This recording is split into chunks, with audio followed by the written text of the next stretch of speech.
الحقيقة أنا بيشرفني ويسعدني إن أنا النهاردة أقدم أستاذي الدكتور إيليا أنيس إسحاق. والحقيقة قبل ما يبتدي الدكتور إيليا، أنا مش عايزة أنسى إن أنا أشكر الدكتورة نجلاء والدكتور هشام الغزالي على المؤتمر وعلى المجهود اللي هم عاملينه الحقيقة، وده يتحسب في ميزان حسناتهم. أستاذ الدكتور إيليا أنيس إسحاق غني عن التعريف، هو أستاذ باثولوجي في القصر العيني، وطبعا هو من أعظم أساتذة الباثولوجي في الشرق الأوسط.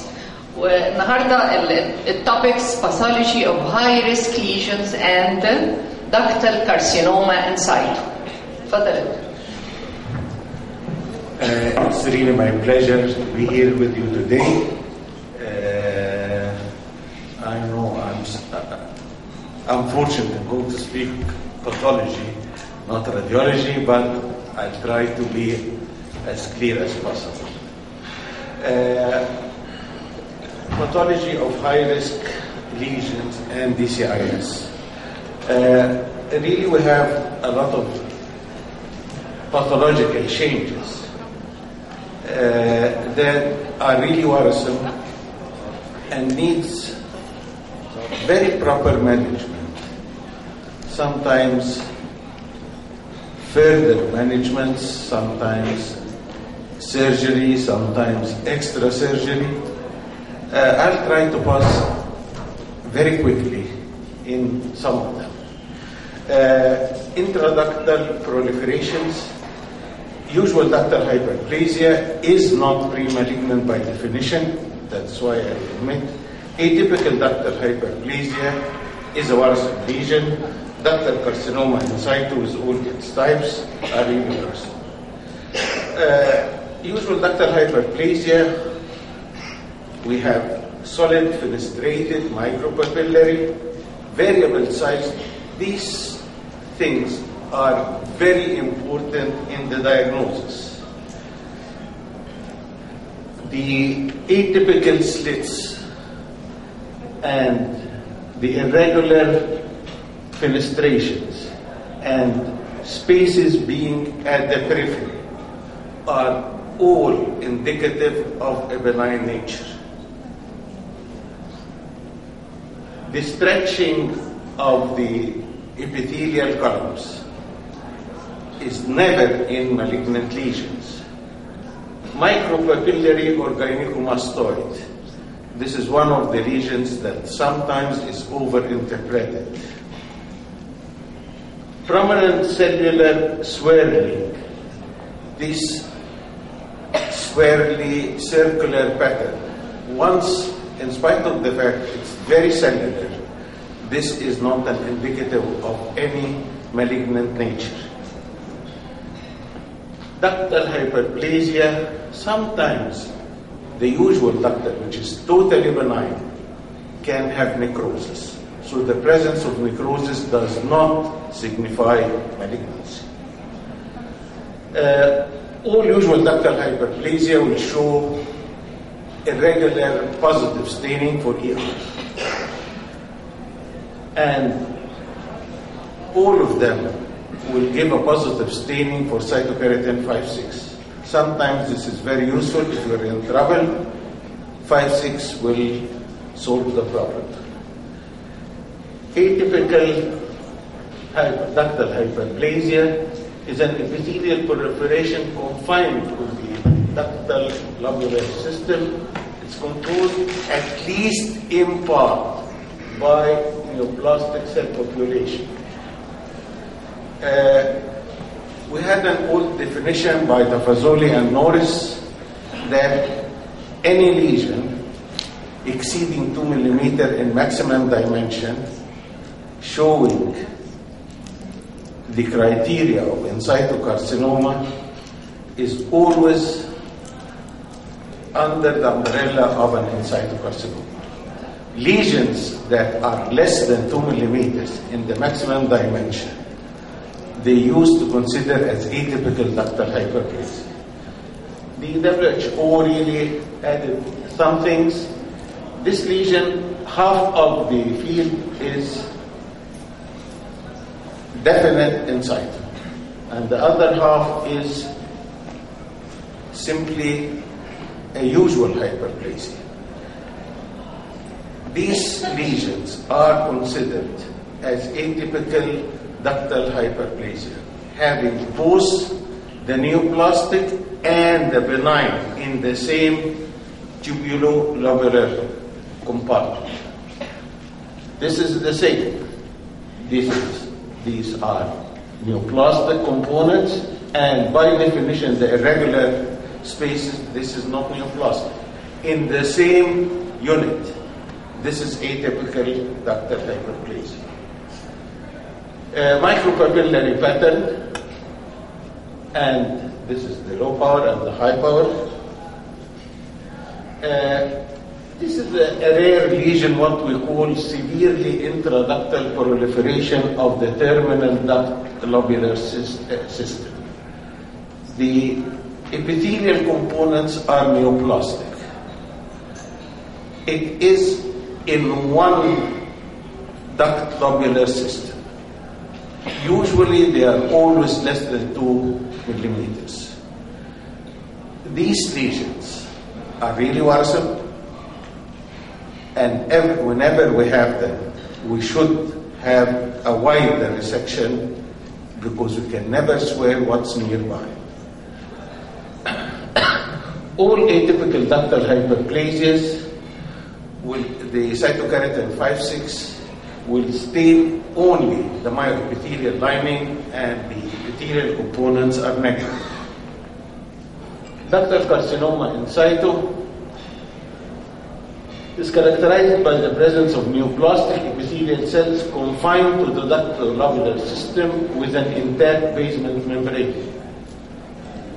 Most of them are mammographically seen by microcalcification. However, I leave this to the radiologist. A percentage of them will not give any microcalcification. The architecture of the DCIS, we have five well-known patterns. Comedo pattern, cribriform pattern, micropapillary pattern, papillary pattern, and solid. This is the comedo with the necrosis. Necrosis does not mean malignancy, and necrosis does not mean high grade. We can get necrosis in benign lesions, we can get necrosis in low grade and in high grade. We grade according to the cytology and not to the presence of necrosis. This is a cribriform pattern, papillary pattern, micropapillary pattern, and solid pattern. Nuclear grading, grade 1, grade 2, and grade 3. So we grade according to the nuclear features. Low grade in situ carcinoma with necrosis, high grade with necrosis. Apparently here in this low grade we have calcification. High grade ductal carcinoma with in situ changes, and here is the nuclear changes very evident. This is solid in situ. Micropapillary pattern, high grade with heterogeneous pattern and calcification. Apocrine carcinoma in situ. Cystic secretory carcinoma, some people consider secretions mean benignity. This does not hold. We have cystic secretory in situ lesions. DCIS with mucinous features. Most of what looks mucinous with gland cytology, usually the behavior is quite very low grade. DCIS with adenoid cystic, this is a very rare value. Most of high grade DCIS are HER2 positive, nearly 90+%. Low grade intraductal carcinomas are almost always strongly positive for estrogen. Ductal carcinoma in situ and lobular involving the same space. This area is lobular carcinoma. And the rest of the dilated duct and lobular unit is ductal. So it's not only malignant. We have to subspecify the components. And this, in one tubule, you have lobular and ductal carcinoma. Sclerosing adenosis, this is one of the lesions really that is troublesome for us. Sclerosing adenosis show glandular proliferation and a lot of fibroblastic proliferation. Maybe the high power will be a little bit better. These lesions are easily mistaken, unfortunately, in some core biopsies. If the core passes just in between here, sometimes this is overdiagnosed as a carcinoma. If we are in trouble, this is a higher power of sclerosing adenosis. This is a tubular pattern of sclerosing adenosis. This is our takeoff point. Once we are in trouble, smooth muscle myocene will be definitely decisive. I push to another slide. This is a low-grade ductal carcinoma with a configuration of a sclerosing adenosis. Here the immunostain is really helpful. This is definitely negative. If I go back, histologically they look very similar, especially in a core biopsy. So once in a core biopsy and there is a discrepancy between what the pathologist had and the radiologist, please ask to do a stain for the myoepithelium. This can solve a lot of problems.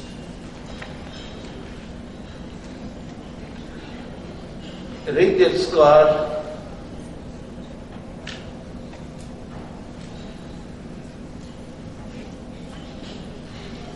is the same pattern histologically with a radiating sclerosing fibrous stroke. If we look at this area, or if we pass a needle in this specific area, anything can be accepted as a radial scar, sclerosing adenosis, tubular carcinoma. The special stains here are really mandatory.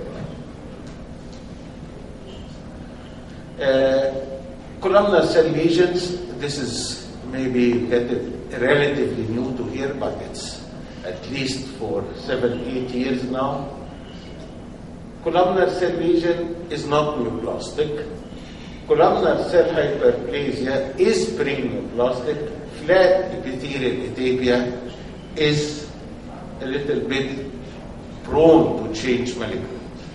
Columnar cell hyperplasia, actually you have irregular contour, addition to columnar cell changes.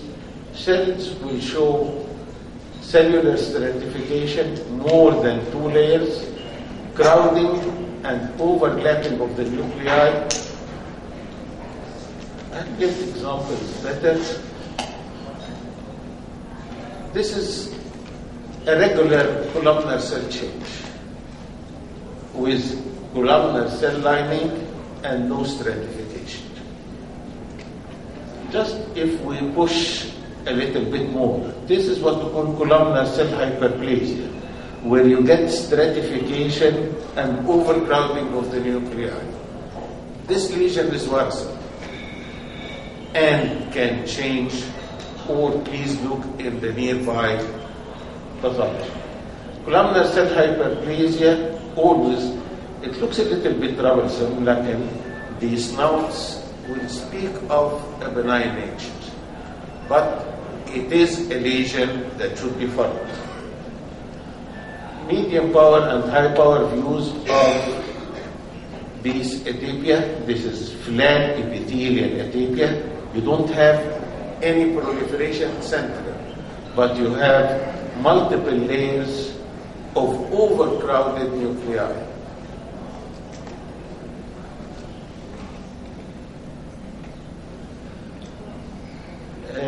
Columnar cell lesions and flat epithelial atypia. If we stain by cytokeratin 5-6, we have basement membrane or myoepithelial positivity, and the cells are negative. Now, if we see the estrogen expression, it is always strongly positive and dense. One of the helpful stains to document a flat epithelial atypia is BCL2. Sometimes, if the section, to be a little bit honest, is thick or overstained, most of these cases, unfortunately, are diagnosed as malignant. To get out of this problem, a BCL2 will solve the problem immediately. Lobular carcinoma in situ and atypical lobular hyperplasia are nothing but distended lobules full of lobular cells. The difference between atypical lobular hyperplasia and in situ carcinoma, nothing but if you find any lumina, it is atypical lobular hyperplasia. If it is totally obliterated, it is an in situ carcinoma. Some of the, as you can see here, the cells are not that nice. These are atypical lobular cells, and this is the atypical in situ lobular carcinoma. Small intracytoplasmic vacuoles, as you can get here and here. If this infiltrate, this will be a signet ring carcinoma. Pleomorphic lobular, not all lobular carcinomas are monomorphic. We have the regular globular and we have the atypical. This behaves totally different. Pleomorphic lobular carcinoma in situ, low power, and this is the low power and this is the high power. And as you can get here, you can get in lobular carcinoma necrosis too. P120 is a very good stain to differentiate lobular from ductal carcinoma. On the other hand, the ecadihrin will solve the problem on the other side. Pleomorphic lobular carcinomas are nearly always HER2 positive, unlike the usual lobular. Loss of expression of ecadihrin can really confirm that these cells are of lobular lobulus. Collagenous spherulosis, I just put this for two main reasons. Collagenous spherulosis is the importance actually of recognizing this entity is to distinguish it from the DCIS, adenoid cystic carcinoma, signet ring carcinoma, lobular carcinoma may involve, and this is the real problem. This is a very rare entity. It's very easily misdiagnosed. Collagenous spherulosis are these homogeneous materials surrounded by gland epithelium. I'll just take another look here. The lining here surrounding this region is lobular insight. This is one of the very tricky lesions that should be really studied properly. This is very rare. It can be easily misdiagnosed, and it can accompany in situ lobular carcinoma. There are a little bit more, but I will not go into any detail. This is a short summary of significant epithelial lesions, pre-malignant or neoplastic, which needs really a careful assessment before considering further surgical intervention. These lesions can be present solitary or in any combination. Sometimes nearby neoplastic lesions or as a precursor for malignancy. Thank you. Thank you, Dr. Elia, for such an outstanding simplified presentation. And now we move on to Dr. Naglaa, the leader of this day. She's going to present diagnosis and management updates of high-risk lesions.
Good afternoon. Hope you are having a good time in the conference.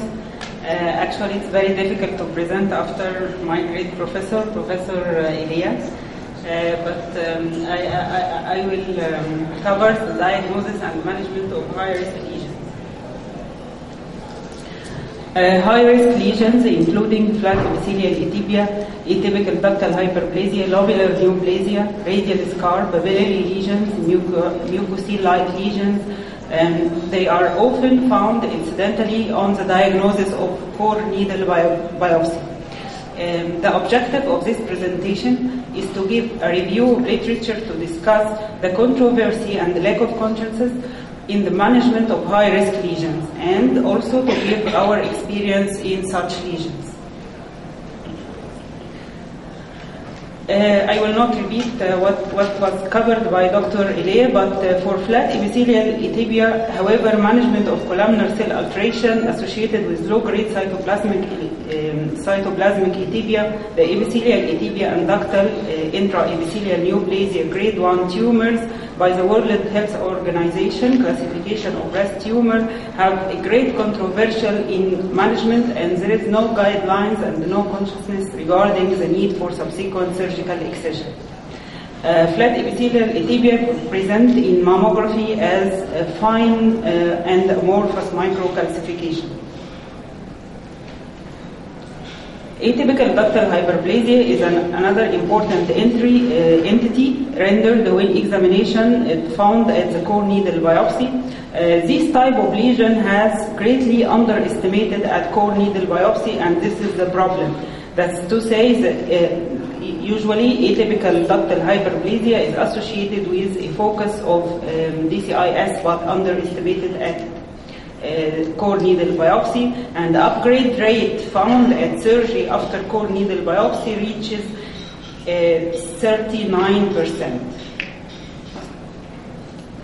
Lobular neoplasia can be encountered after core needle biopsy and is also a predominant finding, and usually it is associated with lobular carcinoma in situ, and in this condition it is found to be upgraded at surgery at an incidence of 38%. That's an example of lobular hyperplasia presenting as a focal hypoechoic lesion, and the lesion is found at the tissue of vacuum-assisted biopsy. The radial scar, including sclerosing adenosis or radial sclerosing lesions, when found, it also carries a risk of being underestimated. Usually it's found incidentally at core needle biopsy when having a biopsy for other large lesion, and the overall upgrade rate at core needle biopsy is very variable, ranges from 0 to 12%. That's the problem of such lesion. It's a controversy. What to do when having such lesion at pathology. Then coming to the entity of papillary lesions, and are identified by the presence of fibrovascular stock surrounded by varying degrees of epithelial proliferation, and these present 5% of lesions found at core needle biopsy. It ranges from simple papilloma without atypia and papilloma with atypia, and present by in sonography as complex intracystic lesion, and in MRI as enhancing masses within dilated ducts with positive wash-out criteria. Papillary lesions are categorized as benign, atypical, malignant, and also may include duct carcinoma in situ or invasive papillary carcinoma, and these can be underestimated at core needle biopsy. So apparently the core needle biopsy is not the suitable method to obtain final diagnosis of such lesions. It's variable. The underestimation rate at core needle biopsy may reach as high as 36%. However, studies with vacuum-assisted biopsy devices were used and showed no evidence of upgrade after large core needle biopsy. The upgrade used when using the large needle is only 0%, and when using the small needle reaches 10%. The correlation of core needle biopsy of papilloma with the clinical mammographic and sonographic finding is mandatory. And because of heterogeneity of papillary lesions and difficulty in differentiating benign and malignant lesions without evaluating the entire lesion, papillary lesions with limited sampling should be surgically excised even if the preoperative core needle biopsy was benign. That's an example of papillary lesion diagnosed as papilloma by core needle biopsy and proved to have papillary carcinoma after open surgery. Mucosine-like lesions are a group of dilated spaces containing mucin, and it carries the risk of proliferation and may carry an silent mucinous adenocarcinoma. And the sensitivity of core needle biopsy in such lesion also is very variable, and the incidence of mucinous carcinoma in these lesions may reach 87%. So, the summary of what is in the literature about the consciousness regarding such lesion is that the lack of consciousness regarding the surgical management of high-risk lesions found at core needle biopsy has led to uncertainty and variation in care of such patients. Most evaluation of features used to determine whether surgical excision can be avoided or care of the patient after core needle biopsy, diagnosis of flat epithelial atypia, atypical ductal hyperplasia, lobular in situ, and lobular scar with a low probability of upgrade have been retrospectively in several studies. Correlation of core needle biopsy of focal flat epithelial atypia, atypical ductal hyperplasia, lobular in situ, radial scar, mucosine-like lesions, and papilloma with clinical mammographic sonographic findings is mandatory. If the most of the lesions is sampled with vacuum-assisted biopsy device and the histological findings of core needle biopsy was entirely benign, there may be a role of close follow-up.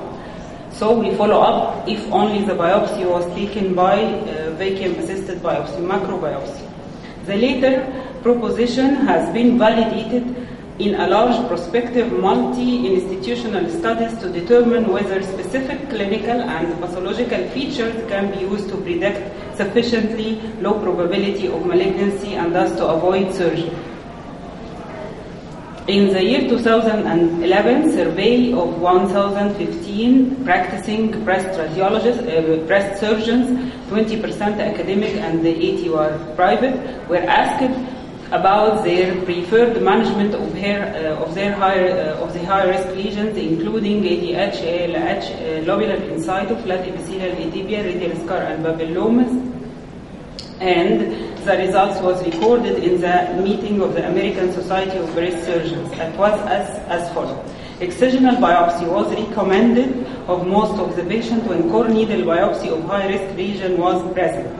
And that was the answer of 96% of the surgeons regarding the ATH and 60% regarding the papilloma without atypia. The percentage of surgeons recommending excision was as follows: 75 for ALH, 70 for lobular in situ, 72 for flat epithelial atypia, and 76% for radial scar. A number of final recommendations is given in a given case do not involve surgical excision, as for example when having focal atypical ductal hyperplasia with proliferation only involving one and two ducts and the tissue completely excised by vacuum. In this situation we can follow up. However, the findings of extensive disease of pathological review, limited sampling, less than 50%, raise a concern about the possibility of being high grade, and surgical excision in this situation is mandatory. A mass lesion associated with high risk lesion, including ATH, flat epithelial atypia, is more worrisome, and excision is finally recommended. And also they consider we have to consider variable considerations as a multidisciplinary management team when dealing with high risk lesions, including, and they recommend to include the clinical variables, including the age of the patient, the breast cancer risk, and the clinical finding if palpable mass.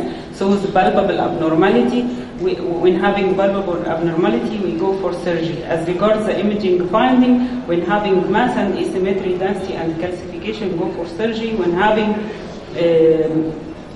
subtle findings and completely removed by vacuum, you can go for follow-up. As regards the pathological variables, you have to do concordance of pathological findings with clinical and imaging findings, and you have the circumstances of pathological findings incidental or associated with target lesion. In this situation, you either go for advanced biopsy procedure like vacuum, or you have to go for surgery.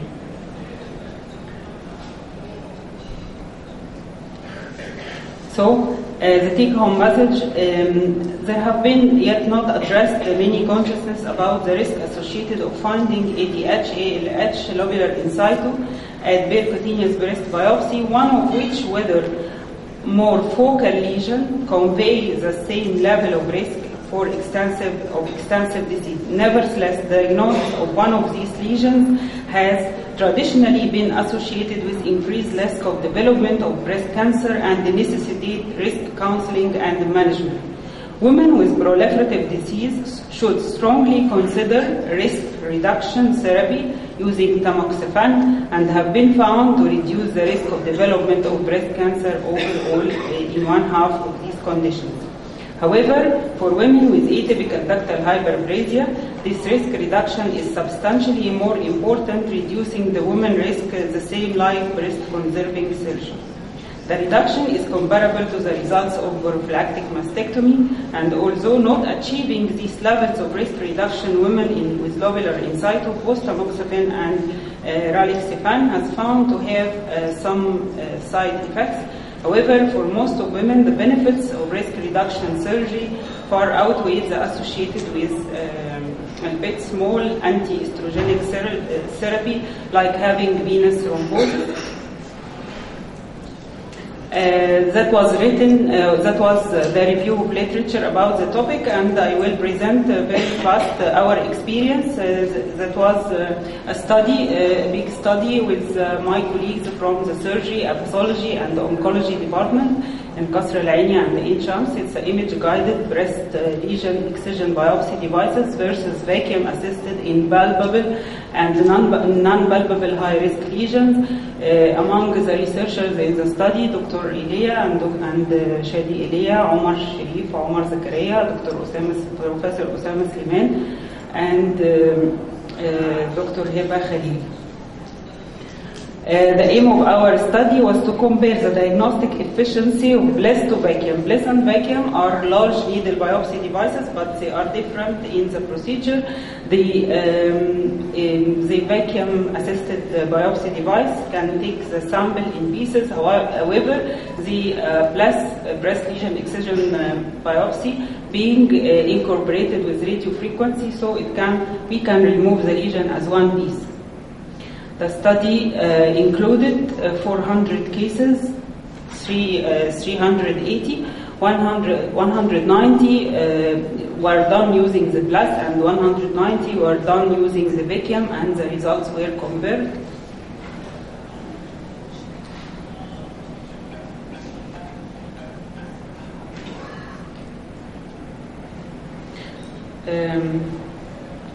That's an example of one of our cases. It's a screening study. You can see here it's a 56 years old woman with 9 by 7 millimeter lesion.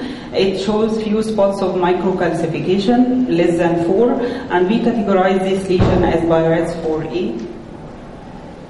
This lesion was totally removed using the breast lesion excision biopsy, and it was a fibroadenosis with flat columnar epithelium, and no atypia was found, and she's on follow-up now for 6 months, and everything is okay. Here is another, it's very interesting case. She is 46 years screening woman with this BI-RADS 2 lesion. It's very small lesion, 7 by 9, just this hypoechoic area. And it was I was first asked to do core needle biopsy. It was diagnosed by core needle biopsy as sclerosing adenosis. But I asked her to come for a close follow-up after 2 months. When she came after 2 months, I found the lesion, it didn't increase in size, but becomes more deeply hypoechoic, more obvious than before. I decided to make, we took the decision with her surgeon as a multidisciplinary team to do breast lesion excision biopsy for her as a macro biopsy, since we have a result of previous benign pathology before, and we got this surprise. It was a lobular carcinoma in situ, a small invasive lobular carcinoma. Surgery was done, and there was no overestimation and no residual lesion, so the sensitivity of breast lesion excision system in such type of lesion is, as regards the degree of underestimation, is 0%. Here is another example of these high-risk lesions. We have here pleomorphic fine microcalcification in a lady, 41. It was her baseline screening mammogram. We found this lesion, and it was biopsied using the BLESS, actually removed with the BLESS, and the pathology was usual ductal hyperplasia. There was no upgrade at surgery. Here is another lady with diffuse area of microcalcification, pleomorphic, variable in density, some contain clusters, that was biopsied by vacuum because it involves large area and we want to take multiple bunch biopsies, so recommended when having microcalcification involving large area to do the procedure using vacuum, and it was usual ductal hyperplasia.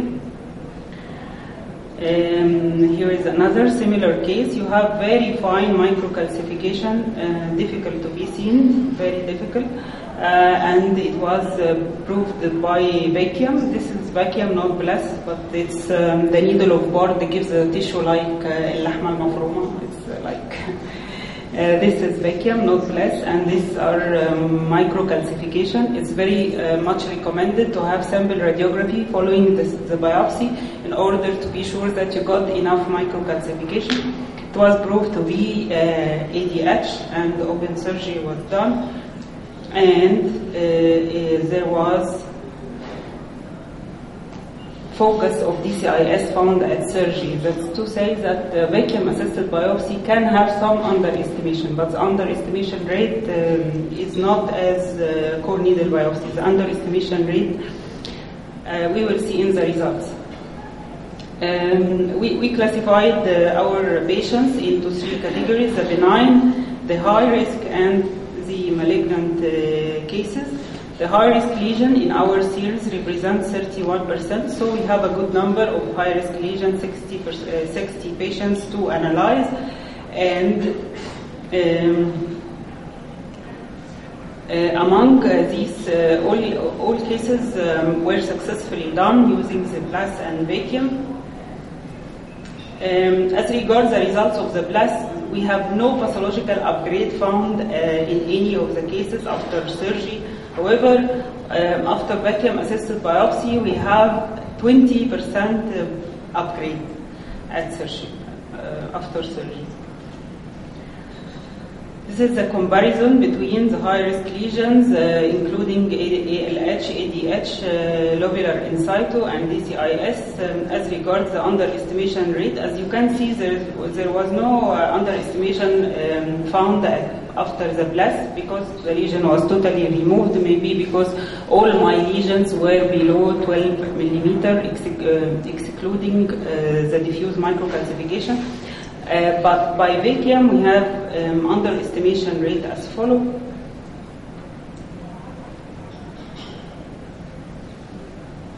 So, based on our results, BLES is as good as vacuum as a biopsy tool for diagnosis of small, suspicious, and indeterminate lesions. BLES outperforms the vacuum-assisted biopsy in high-risk lesions and malignant lesions.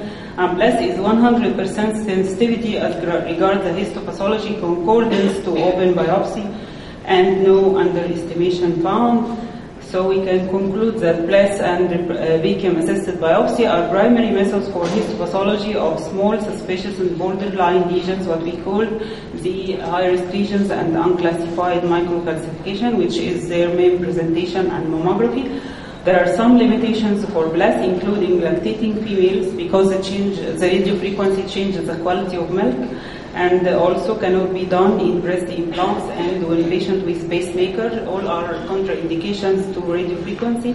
And when having lesions close to the skin or the axillary tail, and in these conditions, the vacuum is preferred. BLES is favored in high-risk lesions and DCIS, considering the relative high underestimation rate associated with vacuum and not focused on BLES. Moreover, BLES offers complete lesion removal and available margin evaluation. Thank you for your attention.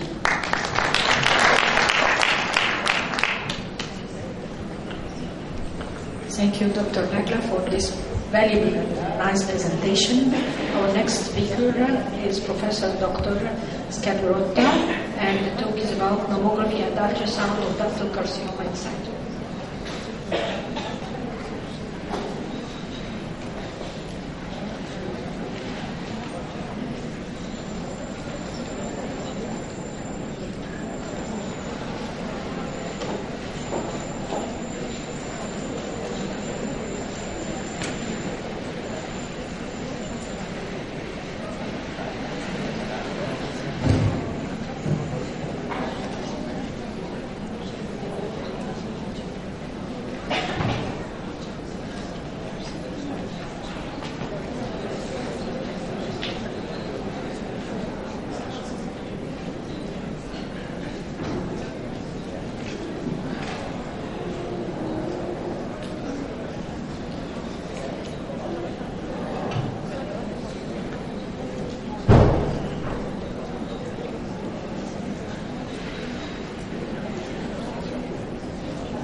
speak about the diagnosis of DCIS and the problem for diagnosis of DCIS. We saw the problem of diagnosis for the pathologist, for the radiologist, and I see what is the major problem for the diagnosis of this heterogeneous disease of the breast. This is the situation in the world in this moment, and so it's possible to show, to see that the mortality and the recurrence after the breast cancer is good. And there is the increase in this moment, and the situation in the last century is a good situation. So that show with us that the therapy and the management of the breast cancer that reduce the mortality, that reduce the recurrence. So it's a good. But the incidence, no. For the incidence, this situation show us that the incidence, for the incidence, the situation is different. Why the incidence of this of breast cancer increase in the world? The situation is this: the incidence of cancer in general, or breast cancer, is this situation. DCIS increased the incidence in 500% in this moment. Why? Why there is that situation? The situation depends on some aspect, yes, okay? But one of these aspects is this. This is the difference of the incidence of cancer, breast cancer, for difference for women aged 50 years and older, and younger than 50 years. The situation is the screening aspect. The screening aspect. In particular, after 50 years, there is the screening, the screening organization in the world, in the United States, in Europe, in the North Africa. There are the screening situation, and so the DCIS in generally. Mainly the DCIS detected is after the mammography, screening, 80%. And generally after the VAB diagnosis, after the VAB biopsy. Less frequently by means of breast ultrasound finding, 50%, depends, 10%, but it's rare. And rarely by means of biopsy or palpable abnormality. 10%, 5%, depends on the situation. But in generally, very, very important is mammography. 80% of DCIS born after mammography. Screening mammography. Detection rate. Before mammography, in the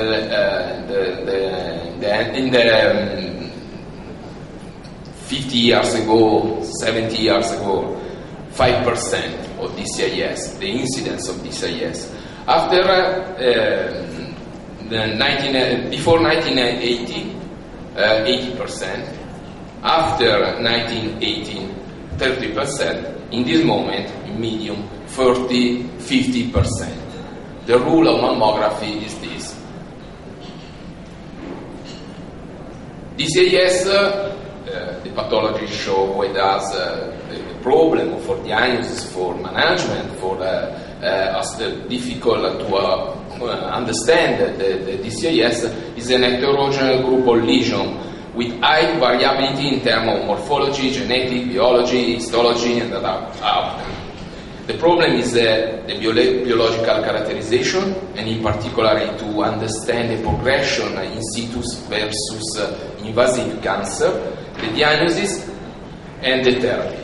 The therapy is very difficult. In this moment in the world, a big question is the over-diagnosis and over-treatment of DCIS and the high-risk lesion.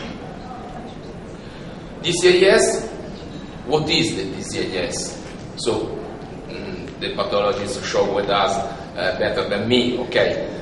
Is non-obligated for a runner on breast cancer, and the progression versus invasive cancer depends on the situation, but there is a more heterogeneous situation, 10-50% in 10 years. So this is the situation for diagnosis of breast cancer in general, and so it's possible to see that mammography, ultrasound, and MRI is a very important obtain a very important role in our work. Fine needle, okay, is good, but very important for DCIS is VAB, a large core biopsy with core 14 or VAB, vacuum assisted breast biopsy. This is there are more aspects of diagnosis of cancer, the breast cancer, in mammography, ultrasound, MRI, density, abnormalities, speculated classification, etc. Okay. But for DCIS, in particular for DCIS, in DCIS, in 70% of cases, the diagnosis of DCIS